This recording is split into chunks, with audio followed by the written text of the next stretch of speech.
শুনে নিন, সেকেন্দার বাদশা মারা যাওয়ার আগে মন্ত্রীদেরকে তিনটে আদেশ করেছে, আমি মারা যাবার পর আমার লাশটা কবরস্থানে কারা নিয়ে যাবে।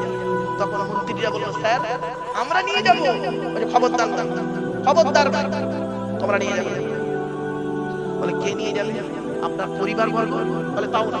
তাহলে নিয়ে যাবে কে লাশটা কবরস্থানে? বলছে ডাক্তাররা। ডাক্তাররা যারা আমার দেহের চিকিৎসা করেছে ওরাই আমার লাশটাকে কবরস্থানে নিয়ে যাবে। একটা।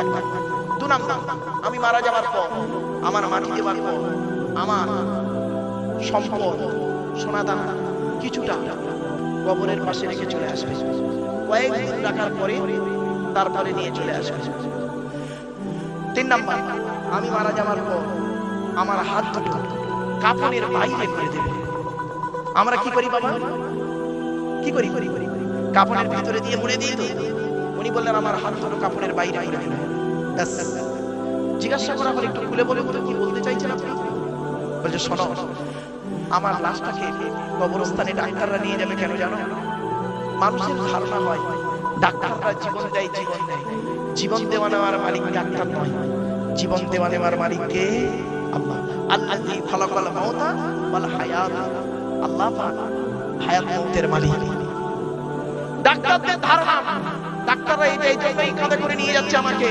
ডাক্তাররা বলে দিচ্ছে, ওরে পৃথিবীর মানুষ শোন, এই বাদশার মুখের কথার মাধ্যমে আমরা আন্দাজে চিকিৎসা করেছি। ও যেটা বলেছে পেটের যন্ত্রণা হচ্ছে, পেটের যন্ত্রণা আন্দাজে ওষুধ দিয়েছি। মাথার যন্ত্রণা হচ্ছে, আন্দাজে ওষুধ দিয়েছি মাথার যন্ত্রণা। ওর কথা মতো ওষুধ দিয়েছি, কিন্তু বাঁচাতে পারিনি। তাই যার মাল তাকে ঘাড়ে ঘাড়ে দিয়ে আসছি। একটা।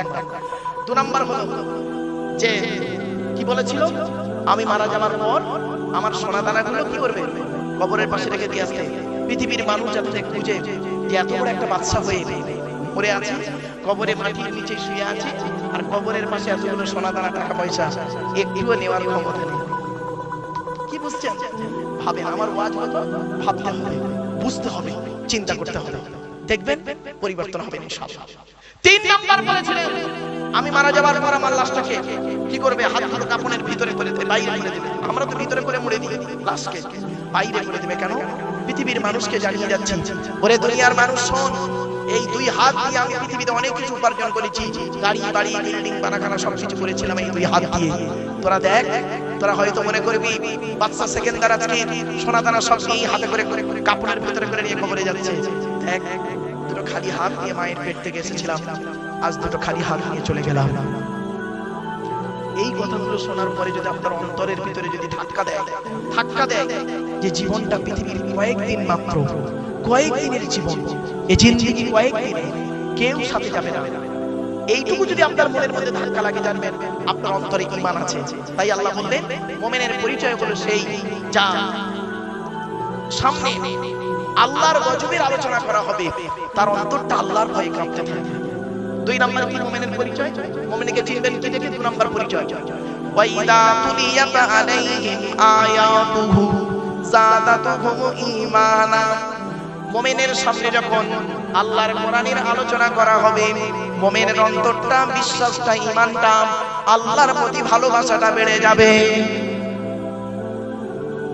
বাবা, কোরআনের কথা শুনবেন, এই কোরআনে 250 রকমের হারাম আছে, 250 রকমের হালাল আছে। আজকের আখিরি দোয়া হবে না বাবা? বলুন না, মোনাজাত হবে একটা। আচ্ছা, এই দোয়াটা কবুল হয় বুঝবেন কি করে? বলুন কি করে বুঝবেন?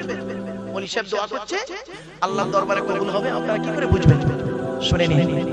আল্লাহর নবীর কাছে একজন যুবক ছেলে এসে বলছেন, ইয়া রাসূলুল্লাহ, আমরা যে দোয়া চাই, দোয়া কবুল হয় বুঝবো কি করে? নবীজি বললেন, শোনো, দোয়া কবুল হবার 5টা শর্ত আছে। যতদিন বাঁচবেন এই 5টা শর্ত মনে রাখবেন।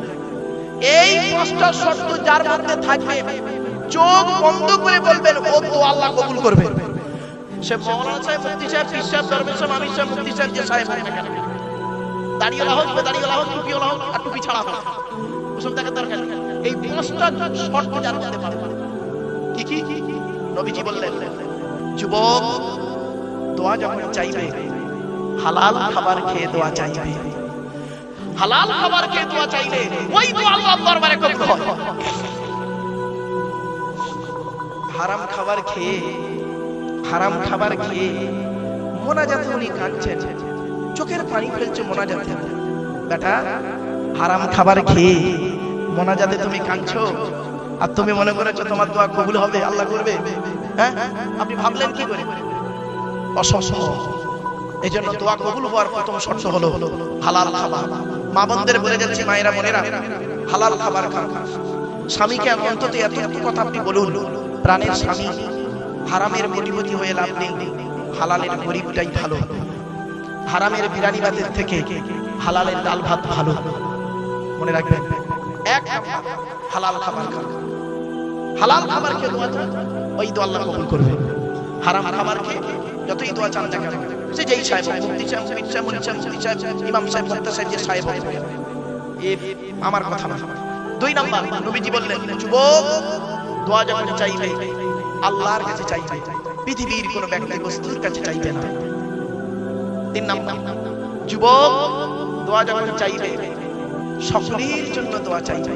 আমার বাপ, আমার দাদা, আমার গোষ্ঠী শুরু করো, সকলের জন্য দোয়া চাইবে। 4 নাম্বার, দোয়া যখন চাইবে নবীর উপরে দরুদ পড়ে দোয়া চাইবে।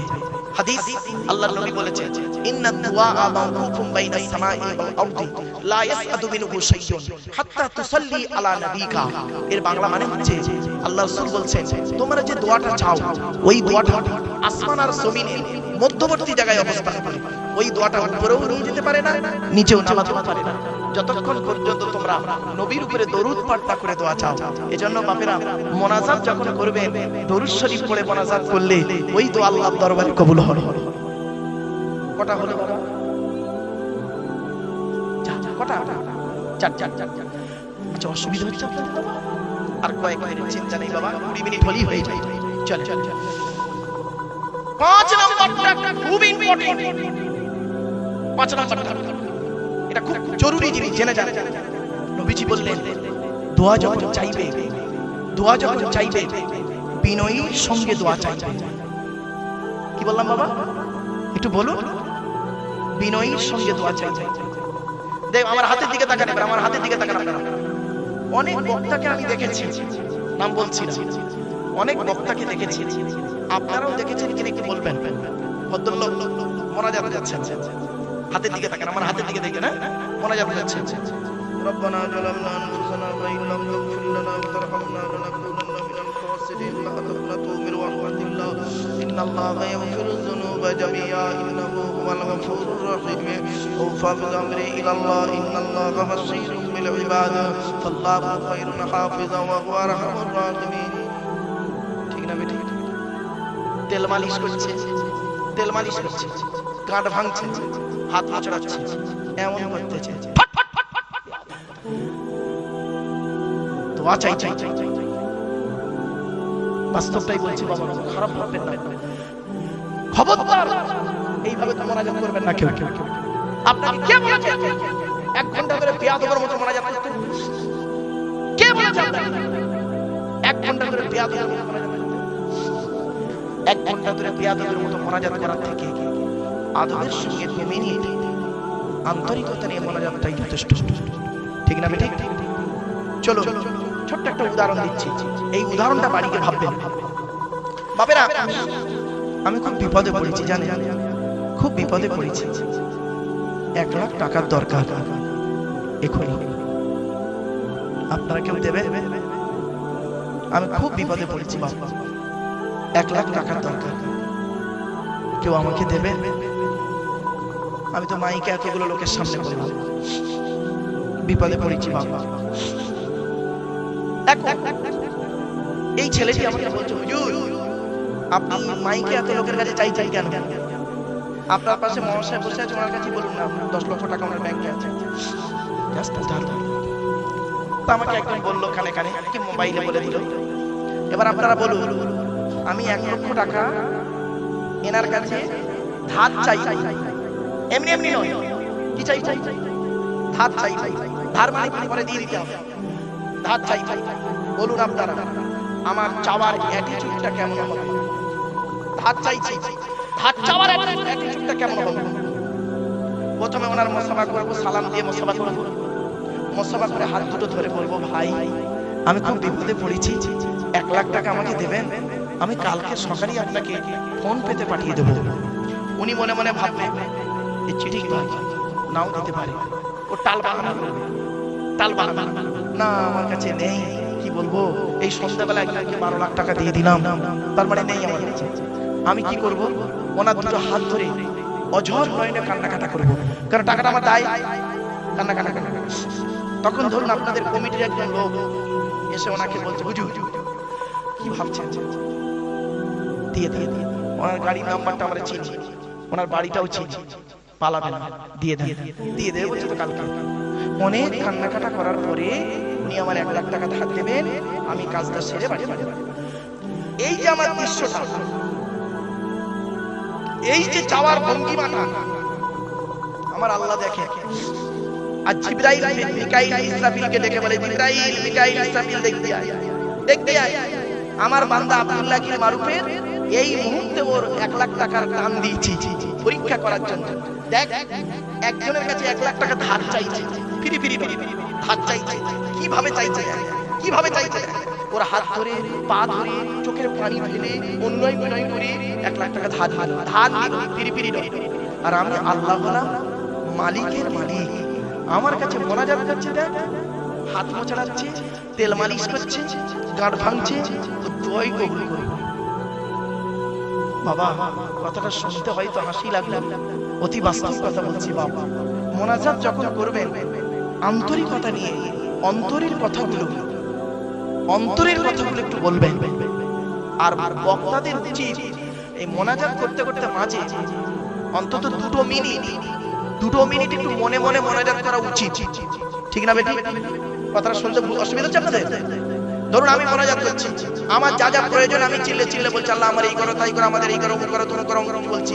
এমনও কিছু কথা আপনার আছে, আপনার এমনও কিছু কথা আছে যেটা আপনি মাইকে বলতে পারবেন না, ঠিক না বেটি? আপনি সেটা মনে মনে আল্লাহর কাছে বলবেন। এই জন্য বক্তাদের উচিত মোনাজাতের মাঝখানে 2 মিনিট অন্তত নিজে মনে মনে ওর অন্তরের কথাগুলো বলা, আর শ্রোতাদেরকে তার অন্তরের কথাগুলো আল্লাহর কাছে বলতে দেওয়া। বুঝতে পারছেন আমার কথা? কিন্তু এসব তো হয়ই না আমার বাপেরা। চলো তাহলে মোমেনের পরিচয় হলো 5টা। কি কি? 1 নাম্বার, মোমেনের সামনে যখন আল্লাহর গজবের আলোচনা করা হবে মোমেনের অন্তরটা আল্লাহর ভয়ে কাঁপতে থাকবে।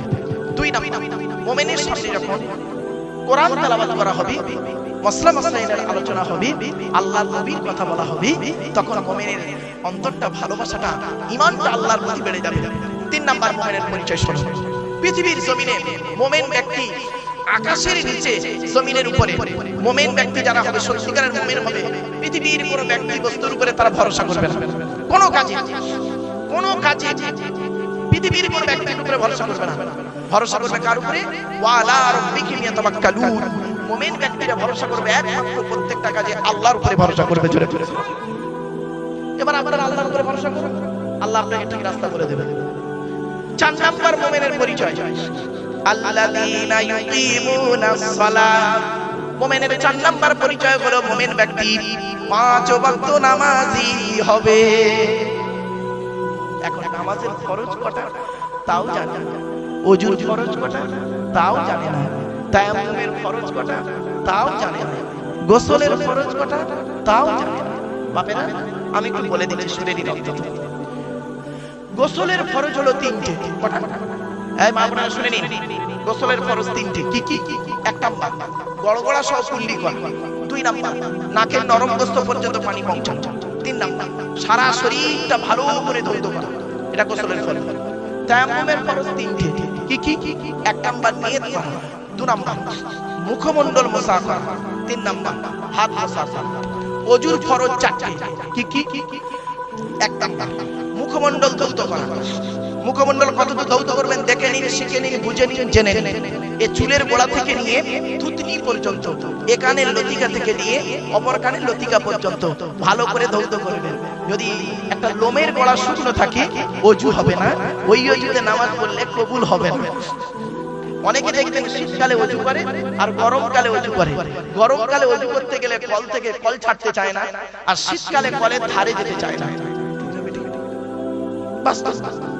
যাদের কোনো দাঁড়িয়ে আছে ভালো করে খিলাল করবেন, নইলে ওযু হবে না বাবা। 2 নাম্বার, হাতের কনুইয়ের উপর পর্যন্ত ধৌত করবেন। 3 নাম্বার, মাথা মণ্ডল মুছা করবেন। 4 নাম্বার, পায়ের কাঠের উপর পর্যন্ত ধৌত করবেন। ওযু ফরজ হয়ে গেল। এবার আসছে নামাজের ফরজ। নামাজের ভিতরে বাইরে হলো 7টা ফরজ, ভেতরে হলো 6টা ফরজ, মোট 13টা ফরজ। অনেকেই তো নামাজের ফরজ জানে না। নামাজ ওয়াক্ত ফরজ বাবা 5 ওয়াক্ত।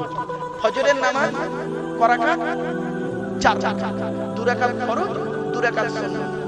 জোহরের নামাজ 12 রাকাত, 4 রাকাত সুন্নাত, 4 রাকাত ফরজ, 2 রাকাত সুন্নাত, 2 রাকাত নফল। আসরের নামাজ 8 রাকাত, 4 রাকাত সুন্নাত, 4 রাকাত ফরজ। মাগরিবের নামাজ 7 রাকাত, 3 রাকাত ফরজ, 2 রাকাত সুন্নাত, 2 রাকাত নফল। এশার নামাজ 17 রাকাত, 4 রাকাত সুন্নাত, 4 রাকাত ফরজ, 2 রাকাত সুন্নাত, 2 রাকাত নফল, 3 রাকাত বেতের, 2 রাকাত নফল। ক্লিয়ার? এই হলো মোট 48 রাকাত নামাজ। ক্লিয়ার? এবার আসছে শুনেন, ছোট্ট একটা প্রশ্ন করি আপনার। আমি এই স্টেজে আসার আগে না ওই যেখানে বিশ্রাম করছিলাম ওখানে আপনাদেরকে বলছিলাম, আচ্ছা বাবা ফজরের নামাজ ফরজ কয় রাকাত? বল 2 রাকাত। আচ্ছা জোহরের নামাজ ফরজ কয় রাকাত?